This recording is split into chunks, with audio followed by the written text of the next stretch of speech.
পর্যটকের ঢল নেমেছে সৈকত শহর কক্সবাজারে। সাগর তীরের বালুচর জুড়ে শুধু মানুষ আর মানুষ। ঘোড়ার পিঠে, বিচ বাইক, ওয়াটার বাইক কিংবা সমুদ্র স্নানে মেতেছেন ভ্রমণ পিপাসুরা। বিস্তারিত জানাতে সৈকতের সুগন্ধা পয়েন্টে আছেন রিপোর্টার সুজাউদ্দিন রুবেল। যাচ্ছে তার কাছে। রুবেল, মানুষ যেন কমছে না, বরঞ্চ বেলা বাড়ছে আর মানুষ বাড়ছে। গতকাল থেকে যে সাপ্তাহিক ছুটির দিন শুরু হয়েছে, শুক্রবার আজকে শনিবার, এই দুই দিনে আসলে বিপুল সংখ্যক মানুষ। হোটেল কর্তৃপক্ষ যেটি বলছে যে এখানে তারাকা মানের যে হোটেলগুলো রয়েছে সবগুলো একটি কক্ষ খালি নেই, ঠিক তেমনি অন্যান্য যে হোটেলগুলো রয়েছে প্রায় 5 শতাধিক হোটেল রয়েছে, সব হোটেলেই কিন্তু এখন পুরো ভরপুর, মানুষে ভরপুর। আর এসব মানুষ এখন যেহেতু বেলা বেড়েছে, বেলা বাড়ার সঙ্গে সঙ্গে কিন্তু সমুদ্রের যে নোনা জল, সেই নোনা জলে ছুটে আসছে এবং তারা তাদের মতো আনন্দ হই হুল্লোড়ে ব্যস্ত হয়ে পড়েছেন। আর এই যে বিপুল সংখ্যক পর্যটকের আগমনকে কেন্দ্র করে কিন্তু এখানকার যারা ব্যবসায়ী রয়েছেন তারা খুব আনন্দে রয়েছেন। তারা বলছেন তাদের যে আয় সেটি কয়েক গুণে বেড়েছে।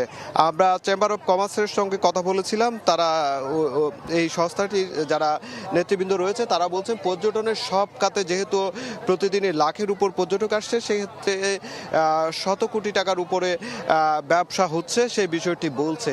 এভাবে আগামী ডিসেম্বর পর্যন্ত এই ধরনের ব্যবসা চলবে বলে আমাদেরকে জানিয়েছে হোটেল মোটেল কর্তৃপক্ষ। আমরা তারাকাবানু হোটেলের যারা রয়েছে তাদের সঙ্গে কথা বলেছিলাম, তারা যে বিষয়টি বলছে পুরো 31 জানুয়ারি পর্যন্ত 1 জানুয়ারি পর্যন্ত কক্সবাজারে পর্যটকে ভরপুর থাকবে। যেহেতু 31st নাইটকে কেন্দ্র করে এখন পর্যন্ত তাদের বুকিং শতভাগ রয়েছে পুরো ডিসেম্বর মাস এবং 1 জানুয়ারি পর্যন্ত।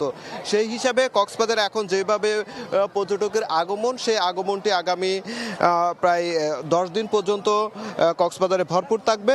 এবং পর্যটন সংশ্লিষ্ট যারা ব্যবসায়ী রয়েছেন তারা বলছেন যেহেতু পর্যটকের আগমন বাড়ছে, সেক্ষেত্রে তাদের ব্যবসা বাণিজ্য ভালো হচ্ছে। কক্সবাজার সমুদ্র সৈকতে জেট স্কি থেকে শুরু করে যে বিচ বাইক থেকে শুরু করে এখানকার যারা ঘোড়াওয়ালা রয়েছে, এখানে ফটোগ্রাফার রয়েছে, প্রায় 2000-এর অধিক হকার রয়েছে। সেই হকাররা তারা ব্যবসা করছেন। একই সঙ্গে সৈকত পাড়ে শামুক ঝিনুক থেকে শুরু করে বার্মিজ পণ্যের যে দোকানগুলো রয়েছে তারাও ভালো ব্যবসা করছে এবং প্রায় 4 শতাধিকের উপর রেস্টুরেন্ট রয়েছে। সব কিছু মিলিয়ে কিন্তু কক্সবাজারে যে পর্যটকের আগমনকে কেন্দ্র করে যে ব্যবসা বাণিজ্য সেটি অনেকটাই চাঙ্গা বলে জানিয়েছে এখানকার পর্যটন সংশ্লিষ্ট ব্যবসায়ীরা।